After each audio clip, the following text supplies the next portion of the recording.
April 26 നടക്കാനിരിക്കുന്ന parliament തെരഞ്ഞെടുപ്പിൽ LDF സ്ഥാനാർത്ഥിയായി മത്സരിക്കുന്ന എന്നെ എൻ്റെ തെരഞ്ഞെടുപ്പ് അടയാളമായ അരിവാൾ ചുറ്റിക നക്ഷത്ര അടയാളത്തിൽ നിങ്ങളെല്ലാം വലിയ വോട്ടുകൾ നൽകി വിജയിപ്പിക്കണമെന്ന് അഭ്യർത്ഥിക്കുക. ബാലറ്റിൽ എൻ്റെ പേര് ഒന്നാമതാണ്. അതെല്ലാവരെയും പഠിപ്പിക്കാൻ വളരെ എളുപ്പമാണ്. അപ്പോൾ ഒന്നാമതായ എൻ്റെ പേരിന് നേരെ ചിഹ്നം ഉണ്ടാവും. അപ്പോൾ ഒന്നാമതായ എന്നെ നിങ്ങളെല്ലാം വോട്ട് ചെയ്ത് ഒന്നാമനാക്കി വിജയിപ്പിക്കണമെന്നാണ് നമ്മൾ വിചാരിച്ചാൽ അത് സാധിക്കും. നമ്മളെല്ലാവരും ഒറ്റക്കെട്ടായി നിന്നാൽ ജയിക്കും. ഒരു കുടുംബത്തിൽ എല്ലാവരും ഒറ്റക്കെട്ടായി നിന്നാൽ ഒരിക്കലും കുടുംബത്തിൽ അന്തഛിദ്രം ഉണ്ടാവും. ഒരു ക്ലബിൻ്റെ വാർഷികം ഉണ്ടെന്ന് വിചാരിക്കുക, എല്ലാവരും അരയും തലയും മുറുക്കി രംഗത്തിറങ്ങിയ ഒറ്റക്കെട്ടായി അതുപോലെ ഒരു പ്രസ്ഥാനം ഒന്നിച്ചങ്ങോട്ട് ജനങ്ങളുടെ ഇടയിൽ ഇറങ്ങിയാൽ അസാധ്യമായത് യാതൊരു, പ്രത്യേകിച്ച് ഇടതുപക്ഷം ഭരിക്കും, അസാധ്യമായത് സാധ്യമാക്കുന്നതാണ് ഇടതുപക്ഷ ഭരണം. LDF ഗവൺമെന്റ് കേരളത്തെ 39 ദേശീയ അന്തർദേശീയ പുരസ്കാരം നേടി നമ്പർ 1 ആക്കി. വിദ്യാഭ്യാസം, ആരോഗ്യം, ജീവിത നിലവാരം, സുസ്ഥിര വികസനം, ക്രമസമാധാന പരിപാലനം, മനസമാധാനം. കേരളത്തിൽ വന്ന ആൾക്ക് ഒരു മനസമാധാനം കിട്ടും. നമ്മുടെ മണിപ്പൂർ എന്ന് പറയുക ആൾ കേരളത്തിൽ പഠിക്കാൻ വന്നു അറിയില്ല, ആടെ പഠിക്കാൻ രക്ഷയില്ല, എല്ലാം അടിച്ചു ഓടിച്ചാണ്. കുക്കി വിഭാഗത്തിൽപ്പെട്ട ആളുകളാണ് ഇവിടെ വന്നത്. അവരെ ഞാൻ സ്വീകരിക്കാൻ ഞാനും പോയി നിന്ന്. അപ്പം അക്കൂട്ടത്തിൽ ഒരു IPS ഉദ്യോഗസ്ഥൻ്റെ മകളുണ്ട്. ഞാൻ ആ കുട്ടിയോട് ചോദിച്ചു, LLB പഠിക്കാൻ വന്നതാണ്.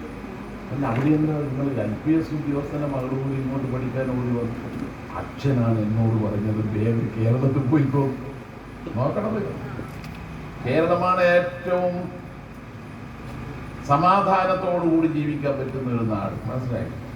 ഇപ്പൊ നമ്മുടെ കുട്ടികൾ സിവിൽ സർവീസിൽ റാങ്ക് നേടി. ഇവിടുന്ന് കൊണ്ട് ഒരാൾ ഇന്നലെ വിളിച്ച് അഭിനന്ദിച്ചു. മനസ്സിലായി? 46 റാങ്ക് പയ്യന്നൂരുള്ള ഒരാളാണ്. ഇവിടുത്തെ കുട്ടിക്ക് 93 റാങ്കാണ്. പിന്നെ അതിനപ്പുറമുള്ള റാങ്ക് തലശ്ശേരി, കൊട്ടിയൂര് ഒക്കെ 5 പേരുണ്ട് കണ്ണൂർ ജില്ലയിൽ.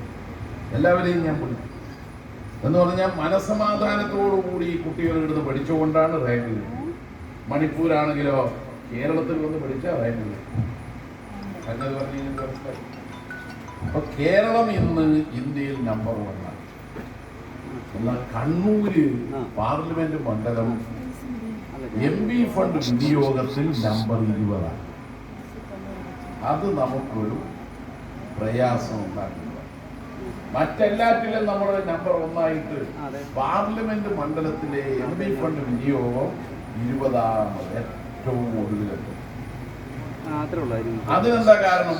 നിലവിലെ MP പദ്ധതിയൊന്നും നടപ്പാക്കാൻ എഴുതി കൊടുത്തില്ല. MP ഫണ്ട് അനുവദിച്ചത് 5 കൊല്ലത്തേക്ക് 25 കോടി, ചെലവഴിച്ചത് 4.5 കോടി, പാഴാക്കിയത് 20.5 കോടി. ആ ദുരനുഭവം ഇനി മാറ്റണം. അതിനൊരു മാറ്റം വേണം. അതാണ് കോൺഗ്രസ്സുകാരും ലീഗുകാരും അടക്കം പറയുന്നത്. അതോടൊപ്പം നമ്മുടെ പ്രശ്നം പാർലമെന്റിൽ പറയാനല്ലേ MP നമ്മൾ തെരഞ്ഞെടുത്തു. കഴിഞ്ഞ 5 വർഷം പാർലമെന്റ് സമ്മേളിച്ച ദിവസങ്ങളിൽ ഹാജർ 50%. ഞാൻ നേരത്തെ കാർത്തിപുരത്ത് ചന്ദ്രശേഖരനോട് ചോദിച്ചു, 50% മാത്രം ഹാജർ ഒരു പഞ്ചായത്ത് മെമ്പർ, വേറെ ആരോഗ്യ പ്രശ്നമൊന്നുമില്ല, എന്തായിരിക്കും ജനങ്ങളുടെ പ്രതികരണം? ഒരു പഞ്ചായത്ത് മെമ്പർ തുടർച്ചയായി 3 യോഗത്തിൽ വന്നിട്ടില്ലെങ്കിൽ എന്താ ഒന്നും സംഭവിക്കും? പഞ്ചായത്ത് മെമ്പർ തുടർച്ചയായി 3 യോഗത്തിൽ പങ്കെടുത്തില്ല. 50% ഹാജർ എന്ന് പറഞ്ഞാലും അക്കൂട്ടത്തിൽ വരും. അപ്പോ 50% ഹാജർ മാത്രമുള്ളതിൽ പിന്നെ ചർച്ചയിൽ പങ്കെടുത്തത് 19 തവണ 19 ദിവസം. അതിൽ 10 ദിവസം LDF ഗവൺമെന്റിനെ കുറ്റം പറയാൻ, ബാക്കി എത്ര 9 ദിവസം. പിന്നെ ഇവിടുത്തെ വന്യജീവി അക്രമത്തെ പറ്റി പറയാൻ പാർലമെന്റിൽ സമയം കിട്ടുമോ? നമ്മുടെ വിലത്തകർച്ചയുടെ പ്രശ്നം പറയാൻ സമയം കിട്ടുമോ? ഇനി അതുമല്ല, വന്യജീവികൾ നമ്മുടെ നാട്ടിൽ കയറി ഇറങ്ങി ശല്യം ഉണ്ടാക്കുന്ന സമയത്ത് വന്ന് ജനങ്ങളെ കാണാൻ, അവിടുത്തെ വിവരങ്ങൾ മനസ്സിലാക്കാൻ സമയം കിട്ടിയോ? അപ്പോ പാർലമെന്റിലും ഇല്ല, മണ്ഡലത്തിലും ഇല്ല. ചുരുക്കത്തിൽ നമ്മുടെ മണ്ഡലത്തിന്റെ കഴിഞ്ഞ 5 വർഷത്തെ അനുഭവം ഒരു MP ഇല്ലെന്ന ഒരവസ്ഥ. അതവസാനിപ്പിക്കാൻ നിങ്ങൾ ഇടതുപക്ഷത്തിന് ഒരു അവസരം നൽകും. ഒരു കാര്യം ഉറപ്പിച്ച് ഞാൻ പറയാം, എന്നെ നിങ്ങൾ വിജയിപ്പിച്ചാൽ MP ഫണ്ട് ഒരു നയാ പൈസ പാഴാക്കാതെ മണ്ഡലത്തിന് വികസനത്തിൽ ഇത്തരത്തിൽ നിങ്ങൾ ഇടതുപക്ഷത്തെ വിജയിപ്പിക്കാൻ തയ്യാറാവണം. അരിവാൾ ചുറ്റിയ നക്ഷത്ര അടിയാളത്തിൽ വോട്ട് ചെയ്യണം അഭ്യർത്ഥിക്കുന്നു. 1 മണിക്കൂർ ഇപ്പം തന്നെ വൈകി. ഇനി 2 പരിപാടിയുണ്ട്. 10-ന് മുമ്പ് അവിടെ എത്തുന്നില്ലെങ്കിൽ മൈക്ക് ഉണ്ടാവില്ല. മൈക്കില്ലെങ്കിൽ എൻ്റെ തൊണ്ട പോകും. ഇതിപ്പോൾ തുടങ്ങിയിട്ട് 2 മാസമായി സംഗതി. അതുകൊണ്ട് ഇനി കഴിയുന്ന വേഗത്തിൽ അടുത്ത കേന്ദ്രത്തിലെത്തണം. ഇവിടുത്തെ സ്വീകരണത്തിന് നന്ദി. അഭിവാദം.